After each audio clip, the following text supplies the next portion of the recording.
बहुत शुक्रिया संचालक महोदय। और आज इस अहमदनगर में आप सबने इतना स्नेह और प्यार दिया, सम्मान किया, पूरी आयोजन समिति को मैं धन्यवाद देता हूँ। चाहे जिलाध्यक्ष राजेंद्र पोकर जी हों, नाना गाड़वे जी हों, योगेश जी हों, अरविंद थोरात जी हों, प्रवीण झाबरे जी हों, प्रवीण विनोद जी, अशोक भाई, संतोष जी, सुभाष जी, बाबा धर्म जी, अमोल सावले जी हों, सभी का मैं शुक्रिया और धन्यवाद देता हूँ। हमारे साथ कल से चल रहे लगातार आपके राज्य के महासचिव गोविंद बुगले साहब। जब मैं महाराष्ट्र में आया पहली बार तो जहाँ तक ज़्यादातर विदेश की बात होती थी, लेकिन जब मैं महाराष्ट्र आया एक कार्यक्रम में तो गोविंद बुगले साहब से मिला। 2 दिन मैं साथ रहा, हमें बड़े नाइस पर्सन लगे। अपने लोगों को अगर इतनी कमजोर तालियां देंगे तो आप बड़ी लड़ाई कर सकते हैं।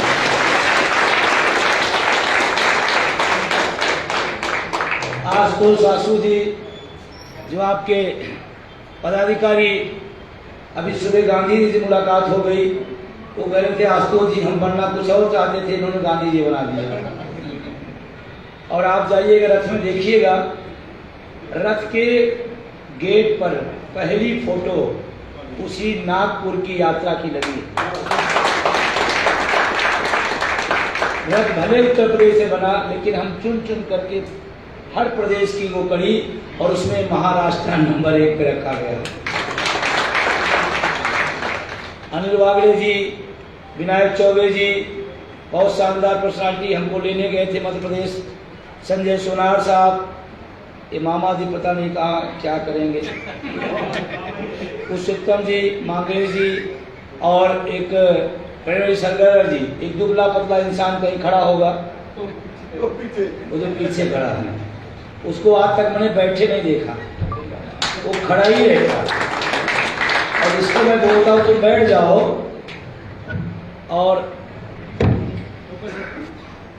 मैं सच बताऊं, इनको मैंने कई बार कहा कि बैठ जाओ, लेकिन बैठे नहीं। लेकिन हमको लगता है जिस दिन ये इंसान बैठेगा उसी दिन सरकार खड़ी होगी। अभी हमारे बीच में माइक वाले सरकारी आदमी हैं क्या?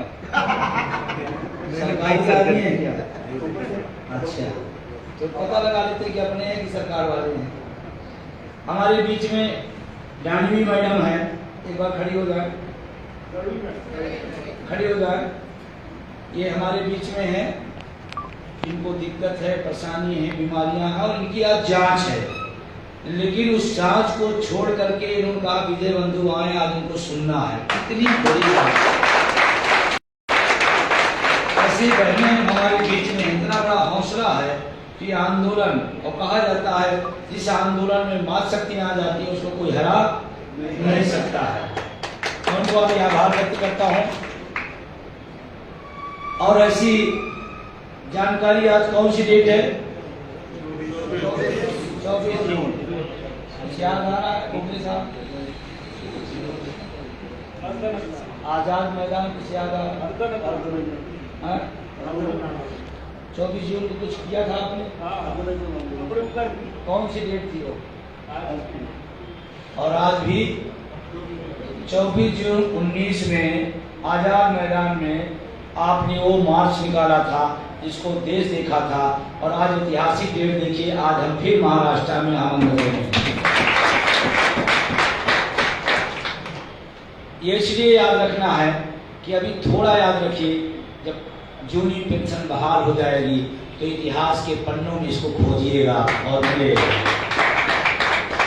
बहुत लोग कहते कौन लिखेगा? अरे कोई नहीं लिखेगा, विजय बंधु जब फुर्सत होगा तो हम ही लिखेंगे। सही है।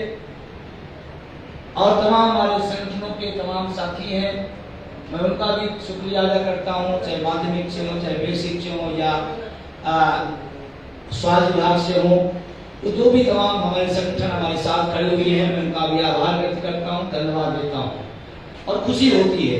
इस लड़ाई को जब शुरू किया गया तो लोग कहते थे पता नहीं होगा कि नहीं होगा, पता नहीं लोग आएंगे कि नहीं आएंगे। आज मुझे बहुत खुशी हो रही है, तमाम विभिन्न संगठनों के साथी आए हैं, मैं सर का स्वागत भी करता हूं और आभार भी व्यक्त करता हूं। अब मैं आता हूं, जो लोग इधर उधर घूम रहे हो बैठ जाएं। आप संचालक महोदय भी आगे आ जाए, सारे लोग आगे बैठ जाए, जिलाध्यक्ष भी बैठ जाए, काफी देर से खड़े हैं यहाँ, सारे लोग बैठ जाए आगे। तो इस आईटी से के अलावा सभी लोग बैठ जाए, क्योंकि जब सामने रहेंगे तो सीधी बात होगी तो अच्छा रहेगा। और विजय बंधु सरकारों से जब सीधी बात करता है तो आपसे भी मैं चाहता हूँ सीधी बात हो, और तालियां चुटुर पुटुर न बजाया चाहिए। जब बजाइए तो जल्दी बजाइए, नहीं तो मत बजाइए, चुटुर पुटुर नहीं। पिछले 19 साल पहले इसी तरह इस मुद्दे को चुटुर पुटुर उठाया जा रहा, मुद्दा नहीं बन पाया। हम और हमारी टीम ने पिछले 10 साल से मुर्दा मुद्दा था, उसको जिंदा करके मुद्दा बनाया। और इतना ही नहीं किया, इसको उत्तर प्रदेश की विधानसभा जब आई 22 की, तो हमने इसको राजनीतिक मुद्दा बनाया, जिसका परिणाम है कि आपको 4-4, 5-5, 6-6 राज्यों में पुरानी पेंशन आपको मिली। कुछ लोग कहते हैं कि शिक्षकों कर्मचारियों का राजनीतिकरण हो रहा है। मेरा विश्वास है आप 100 साल अगर लड़ोगे तो पेंशन जूनी नहीं बहाल होगी, जब तक आप इसे राजनीतिक मुद्दा नहीं बनाओगे। मेरा अनुभव है और उसका नतीजा भी मैं बता दूं। 20 जनवरी 22 को जब मैंने वहां पर यूपी के अंदर वहां की प्रमुख विपक्षी पार्टी के साथ प्रेस कॉन्फ्रेंस किया और लाखों शिक्षकों कर्मचारियों की मैंने रिस्क लिया।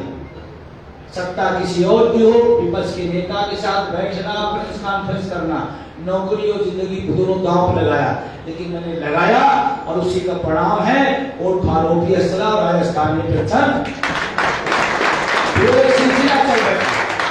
फिर उनको लगा कि समाजवादी पार्टी न लाभ उठा ले तो कांग्रेस कूद पड़ी, और कांग्रेस कूदने के बाद फिर दूसरा दल कूदा, तीसरा दल कूदा। अरे 24 तक मैं चाहता हूँ भाजपा भी कूद पड़े। मैं आया, तमाम राज्यों से निकला तो तमाम दलों के विधायक या उनके नेता हमारा स्वागत करने आए। अगर यात्रा का कोई स्वागत करने आए तो आप उनको भगा देंगे क्या? लोगों ने आरोप लगाया कि पार्टी वो पार्टी। मैं तो कहता हूँ जो वर्तमान में महाराष्ट्र की सरकार है, अगले चौराहे को स्वागत करने आए और घोषणा कर दे मामला ही लगा। क्यों जून के महीने में हम गर्मी में पसीना बहाएं? क्यों बहाएं? अरे आप भी आइए, आप स्वागत करिए और आपकी जो सरकार चल रही है आप उसको लागू कर दो। हमें किसी पार्टी से लेना देना है क्या? ये लागू करे वो लागू करो, मुझे चाहिए जूनी पेंशन। कौन देगा कौन नहीं देगा मेरा विषय नहीं है, मेरा क्लियर है। हम अपने मुद्दे के साथ मजबूती के साथ खड़े हैं।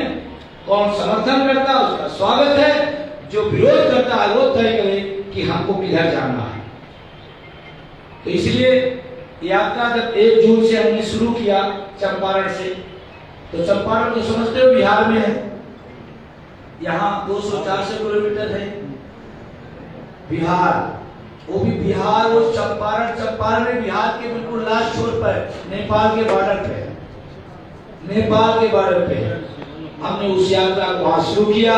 जब इस यात्रा को हम लोग शुरू कर रहे थे बहुत लोगों ने कहा सफल नहीं होगी, गर्मी इतनी है, 45 का टेम्परेचर है, कौन आएगा? विजय बंधु आप पागल हो गए हो, कोई नहीं मिलेगा।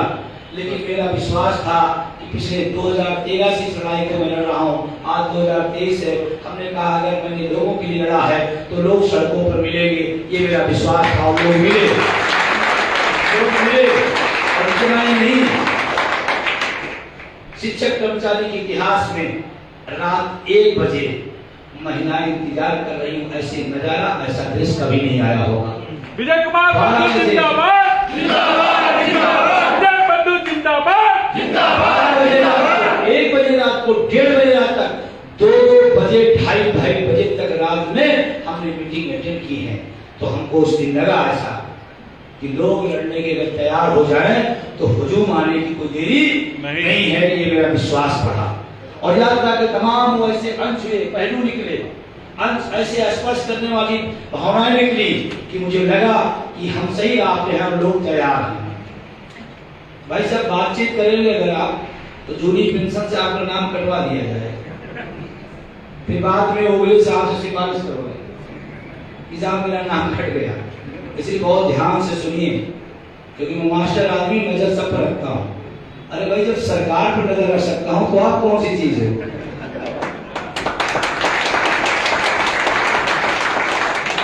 अभी यात्रा आगे बढ़ती गई। मैं थोड़ा सा उस यात्रा का थोड़ा सा 1 मिनट में अनुभव देखिए। मैं रात 12 बजे पहुंचा, महिलाएं मिली। हमने कहा कितने बजे से खड़ी है? शाम को 6 बजे से। हमने कहा हाईवे पे क्यों खड़ी है? कहीं ऐसा ना हो विजय बंधु रथ यात्रा निकल ना जाए, क्योंकि जो आदमी मेरे लिए दिन रात मर रहा है, हम उसके लिए 2-4 घंटे नहीं खड़े हो सकते। क्योंकि पूछा रात के अंधेरे में आप किसके साथ आई हैं? उन्होंने कहा नहीं, हम किसी के साथ नहीं हैं, हम खुद अपने हस्बैंड को लेके आए। उत्तर सुनिए महिलाओं की, उत्तर सुनिए। उन्होंने कहा मैं खुद लेके आई हूं। हमने कहा इस आंदोलन को कोई हरा नहीं सकता, कोई नहीं हरा सकता। अद्भुत आंदोलन था, अद्भुत यात्रा रही। लोगों का खूब प्रेम स्नेह मिला। कोई पानी ला रहा, कोई बिस्किट ला रहा, कोई जूस ला रहा, कोई फल ला रहा, जिसकी जो मर्जी आ रहा है रथ में रखते जा रहा है। और पूरे के पूरे यात्री को लगा ऐसे कि यात्रा जो कहा जाता था कि फेल हो जाएगी, लोगों ने कहा ये तो ऐतिहासिक यात्रा हो गई। और महाराष्ट्र के लोगों को स्पेशली धन्यवाद दूंगा। जब से महाराष्ट्र हमारे साथी आए हैं, कह रहे हैं अच्छा समय भी थोड़ा रेस्ट मिल जा रहा है, सोने का अच्छा प्रबंध है, खाने का अच्छा प्रबंध है, तो पूरे टाइम में अच्छा यात्रा का लोग कहे अंत भला तो सब भला, अंत भला तो सब भला। कल जो टीम आपकी वहां की थी, उन्होंने जो खाना खिलाया सबने प्रशंसा की। और मैं महाराष्ट्र की पूरी टीम का जालना और खास करके आपका नेतृत्व जो करते हैं आपके प्रदेशाध्यक्ष हैं, हमारी टीम में NMOPS में राष्ट्रीय उपाध्यक्ष हैं, विजय जी का भी बहुत बहुत आभार, बहुत बहुत धन्यवाद। वो मेरे साथ रहते, पूरी यात्रा में रहते। उनके साथ थोड़ा दुखद घटना हुई, उनके साले साहब एक्सपायर कर गए हैं, उनका कुछ कार्यक्रम है, इस वजह से उन्होंने हमसे बड़ी विनम्रता से सॉरी बोलते हुए गए। हमने कहा नहीं, ये सामाजिक काम है, आप नहीं पहुंचेंगे, सामने का मामला है, तो जिंदगी भर की टीस रही। हमने कहा हमारे तमाम साथी हैं, आप जाइए। वो चले गए लेकिन दुखी हैं। सुबह भी उनका फोन आया कि अध्यक्ष जी मन नहीं लग रहा है, मैं तो यात्रा में रहना चाहता था लेकिन मजबूरी है। मैं उस क्रांतिकारी साथी को भी धन्यवाद देता हूँ। अब आपके मुद्दे पर बात आता हूँ। आपको क्या चाहिए? क्या चाहिए? क्या चाहिए? पुरानी पेंशन, जूनी पेंशन, एकदम फैसला पक्का है? पक्का है? अब अगर पक्का है तो हम रास्ता बताते हैं। आपसे आज कहने आया हूं, 2024 लोकसभा चुनाव के पहले इस देश में 110% पुरानी पेंशन लागू होगी।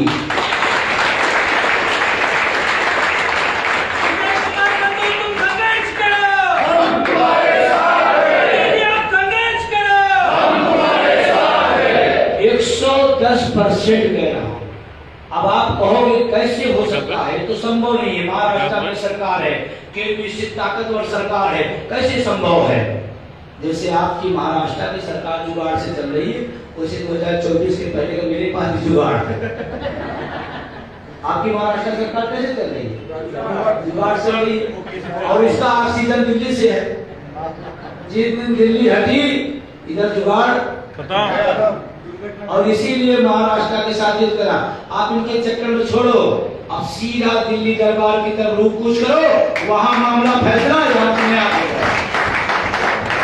समय समय पर रणनीतियां बदलनी पड़ती थी, आपको रणनीति बदलनी पड़ेगी। इसलिए आप दिल्ली पर टारगेट करो, दिल्ली का मामला फैसला आएगा, यहाँ पर यहाँ मामला हो जाएगा। उसका मेरे पास मंत्र है, बताऊं? और जूनी पेंशन के आज लोग नहीं समझते हैं, उसे ज्यादातर लोग समझ गए हैं, लोग नहीं समझते। एक लाइन में बताना चाहता हूँ, जूनी पेंशन हमारे बूढ़े माँ बाप की दवाई है। जूनी पेंशन, आप बोलेंगे जूनी पेंशन हमारे बूढ़े माँ बाप की दवाई है। जूनी पेंशन हमारे बच्चे की पढ़ाई है। जूनी पेंशन हमारे बहन की राखी बंधवाई है। जूनी पेंशन ये है जूनी। कोई छोटी मोटी लड़ाई नहीं, बहुत बड़ी लड़ाई है और इसको लड़ना है। जो लोग पेंशन पा रहे हैं और जो लोग नहीं पा रहे, दोनों को जाना टेस्ट कर लेना। जिनको पेंशन नहीं मिली उनके घर में जिन्होंने पूरी जिंदगी उस घर को बनाया, उन बच्चों को परिवार बनाया, उनके घर में उनकी इज्जत नहीं है। मैं कह रहा हूँ, लेकिन जिनको जूनी पेंशन मिल रही है, बहू उठते मान सुबह कहती है बाबूजी जल्दी ब्रश कर लीजिए तो काफी बन गई है और ब्रेड के साथ। बाबूजी ने कहा नहीं मुझे छोटे भाइयों के आंदोलन में जाना है, वो लोग लड़ाई लड़ रहे हैं, हम भी वहां खड़े होंगे। तो कहते कोई बात नहीं बाबूजी, गाजर का हलवा है और काजू किशमिश थोड़ा सा और रख लीजिए, खाते पीते रहिएगा। दिन भर में 10 बार फोन करती बहू, बाबूजी ठीक है, तबीयत सही तो है। जानते क्यों? बुरा नहीं मानिएगा, उस बुढ़े से मोहब्बत नहीं है। पहली तारीख को पेंशन। बहू जानती है कि बुढ़ा 40,000 रुपए देता है, 4,000 रुपए खर्चा होता है, बाकी तो सही है नहीं सही? हकीकत है, आप मानो या ना मानो, हकीकत है। कल आपके सामने दृश्य आएगा अगर आप नहीं लड़ोगे तो एक तरफ एनपीएस का खेल है, दूसरी तरफ ओपीएस का स्वर्ग है। अब आपको तय करना है एनपीएस के नर्क में जाना है या ओपीएस के स्वर्ग में जाना है। किधर जाना? तो स्वर्ग जाने के लिए थोड़ा संघर्ष करना पड़ता है, थोड़ा पसीना बहाना पड़ता है। जैसे हमारी टीम पिछले 25-26 दिन से लगातार पसीना बहा रही, तो कोई मामूली बात नहीं। जब महाराष्ट्र में एंट्री किया तो 9,000 किलोमीटर, आज आप 1,000 लगभग कल से चला दिए।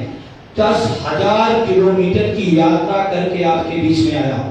10,000 किलोमीटर। हम तुम्हारे साथ हैं।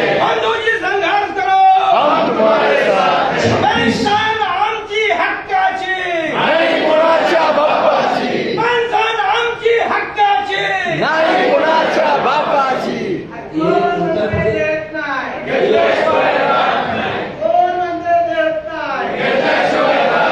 ये उत्तर प्रदेश वाले भी आपकी भाषा सीख रहे हैं।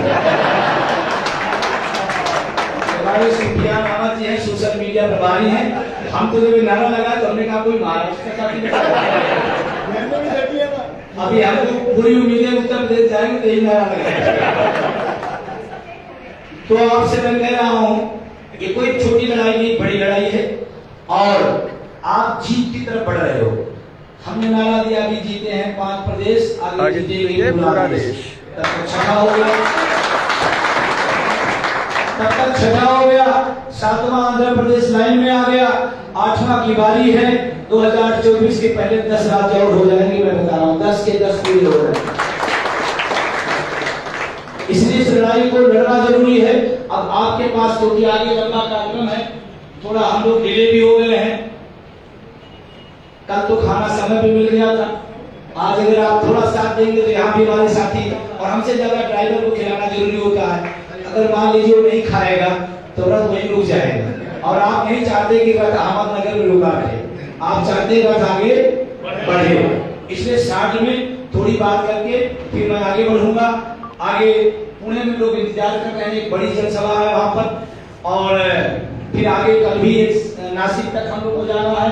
तो एक लंबी लड़ाई है, लेकिन 2 बातें आपसे कह रहा हूँ। जो हमारा विरोध करेगा हम उसका विरोध करेंगे। आप लोग बोल रहे हैं, हमारे बुढ़ापे की लाठी पर जो चोट करेगा हम उसे वोट की चोट मारेंगे। क्या गलत है? आप जाकर समर्थन करिए। सब लोग नहीं उठा रहे, डर रहे हैं क्या सरकार से? अरे भाई मेरे ऊपर 20 FIR है, 20 मुकदमे है, फिर भी रोज बोलता हूँ। और हमने कोई हत्या और मर्डर, हमने कोई डकैती नहीं की है, हमने आपके हक की आवाज उठाई, इसके खिलाफ मेरे ऊपर FIR है, फिर भी रोज बोलता हूँ। तो आप भी बोल सकते हैं, डरते तो नहीं है। और ये तो लंगड़ी सरकार, इससे क्या डरना? लंगड़ी सरकार है, सही बात है।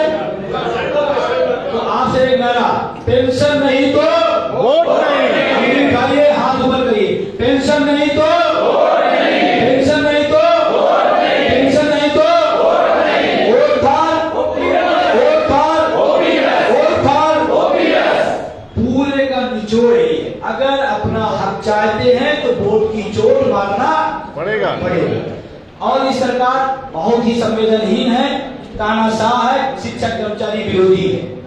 मैं कह रहा हूं, पूरी जिम्मेदारी से कह रहा हूं, और धरना प्रदर्शन से सरकार नहीं डरती है।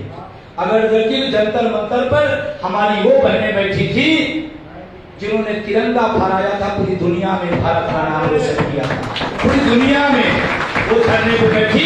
देखिए सरकार इतनी संवेदनहीन उन पर नहीं डर, इसीलिए मेरा धरना प्रदर्शन से अब मोह भंग हो गया है। अब मैं एक ही बात कह रहा हूँ, इस सरकार को वोट की चोट देना, अगर आपने वोट की चोट मारा तो आपकी जूनी पेंशन बहाल होगी। और क्या करना होगा, आपको अपने घरों पर लिख लेना है, पेंशन नहीं तो वोट नहीं, वोट था ओपीएस सीधा। अब लोग कहेंगे राजनीतिकरण कर रहे हैं, अरे भाई कोई विधायक बनने की राजनीति करता है, कोई सांसद बनने की राजनीति करता है, कोई मुख्यमंत्री प्रधानमंत्री बनने की राजनीति करता है। हम अपने बुढ़ापे की लाठी की राजनीति करूंगे, एक बार में 100 बार करूंगा। कोई वोट देता है नाली के लिए, कोई सड़क के लिए, कोई स्कूल के लिए, कोई अस्पताल के लिए, और कोई तो पता नहीं काहे के लिए देते हैं। हम तो अपने बुढ़ापे की लाठी की वोट करेंगे, इसमें क्या दिक्कत है। और इसीलिए हिमाचल कर्नाटक वाले जीते, उन जाति धर्म भाषा क्षेत्र सब भूल गए, एक लाइन पे आ गए, वोट फॉर। तो आप भी तैयार हैं, आप भी रेडी हैं? अगर आप रेडी हैं तो मैं कह रहा हूं, जैसे ही 24 में परिवर्तन होगा उसी महाराष्ट्र के लोगों को पेंशन मिल जाए। हो सकता है उसके पहले हो जाए। थोड़ा यात्रा को सफर करो आप लोग। अभी यहाँ पे गान पर चल रहा था, कुछ लोग डाले कुछ लोग नहीं डाले, ज्यादा होशियार लोग हैं। कहते हैं अरे ऊपर सारा लड़ रहे हैं, आंसू भाई लड़ रहे हैं, हमको क्या जरूरत है। ध्यान रखना, ऐसे लोगों का पेंशन बहाल होने के समय सबका नाम कटवाया जाए। लड़ाई आपकी है और अडानी से पैसा मांगने जाओ कि भाई साहब पैसा दे दो, पेट्रोल डलाओ, रक्षा करो, कर्मचारियों की लड़ाई लड़ो। अडानी जानते क्या कहेंगे, अरे बंद करो, निजीकरण कर दो, खत्म करो काम। लड़ाई आपकी है तो लड़ेगा कौन, आप लड़ोगे। और लड़ाई तन मन धन से देना है। अभी भी जो लोग इस दान पत्र नहीं डाले, अभी भी उनके पास मौका है, डाल दें, नहीं तो नाम करना श्योर है। फिर आप आदमी शिकायत नहीं करना। सही है, उनके साथ गलत तो नहीं करना। खून पसीना बहाया जा रहा है, किसके लिए, आपके लिए। तो आप इस लड़ाई को उस मुकाम तक ले चले। और मैं एक बात और आपसे कह रहा हूं, अब तो 5-5, 6-6 रात जीत लिए हैं, अब तो इकपट नहीं है, अब तो हो गया मामला। जब तक शुरू नहीं हुआ तब तक दिक्कत थी। आपसे मैं एक बात और आज कह रहा हूं, आमन नगर में आने वाले समय में आप संगठन के साथ खड़े रहना, संगठन के आह्वान को चलाते रहना। एक रात सुबह करेगा, एक रात दोपहर करेगा, एक रात शाम को करेगा, एक दिन में कई राज्य होंगे।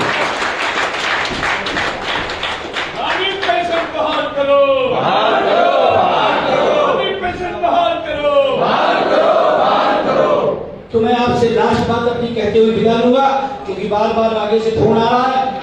आपको एक शपथ लेनी है, ले सकते हैं। और देखो मैं आपसे कह रहा हूं, मैं झूठ नहीं बोलता, क्योंकि मैं प्रधानमंत्री नहीं हूं। मैडम की बात समझ गई क्या? आप खड़े हो जाइए।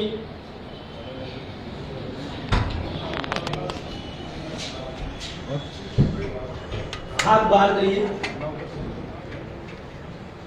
मैं शपथ लेता हूँ कि एनएमओपीएस के आह्वान पर वोट फॉर ओपीएस के अभियान को सफल करूंगा और अपने जानने वाले मित्रों, रिश्तेदारों, सगे संबंधियों सभी को इस अभियान में शामिल करूंगा। जो हमारे बुढ़ापे की लाठी पर चोट मारेगा, हम उसे वोट की चोट देंगे। यह संकल्प हमने पूरे होशो हवास में लिया है। और जब तक ये संकल्प पूरा नहीं हो जाता, ये अभियान जारी रहेगा। हम जीतेंगे, मिलकर लड़ेंगे, जीतेंगे। वोट फॉर इंकलाब। बैठ जाए। 4 लाइन से बात अपनी खत्म करूंगा। इसका एक ही सोल्यूशन है जो कर्नाटका में मैं दे के आया था। 19 दिसंबर को मैं कर्नाटक गया, वहां मैंने कहा कर्नाटक वालों का बदलू जी हमें पेंशन चाहिए, क्या करना है? हमने कहा हिमाचल मॉडल लागू करो, हो जाएगा। तो उनका बताइए क्या करना है? तो हमने उनको 4 लाइन उनको बताया तो जो आपको बता रहा, न तीर से न तलवार से, न तीर से न तलवार से जूनी पेंशन बहाल होगी, ओट के प्रहार से, ओट के प्रहार से।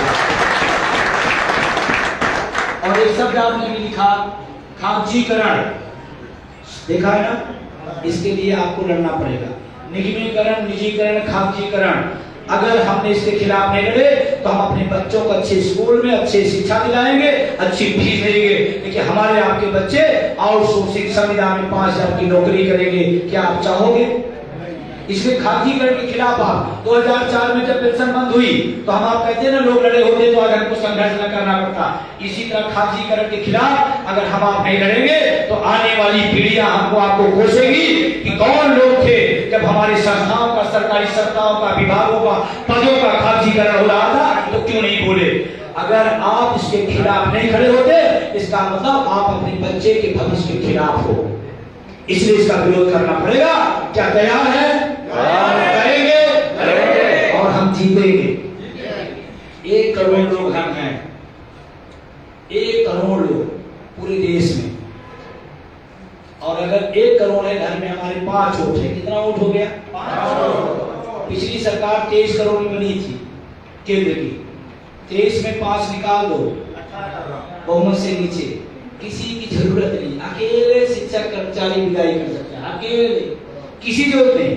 अपने परिवार, अच्छा आपका परिवार तो आपके बस में है ना? इतना तो क्लियर है कि वो भी मामला।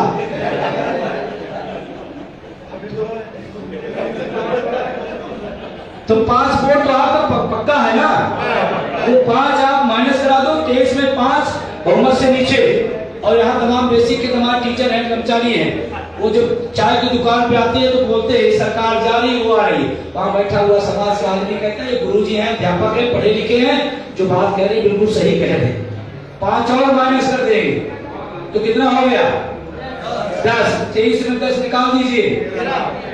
हिंदू धर्म में एक संस्कार है तिरही का।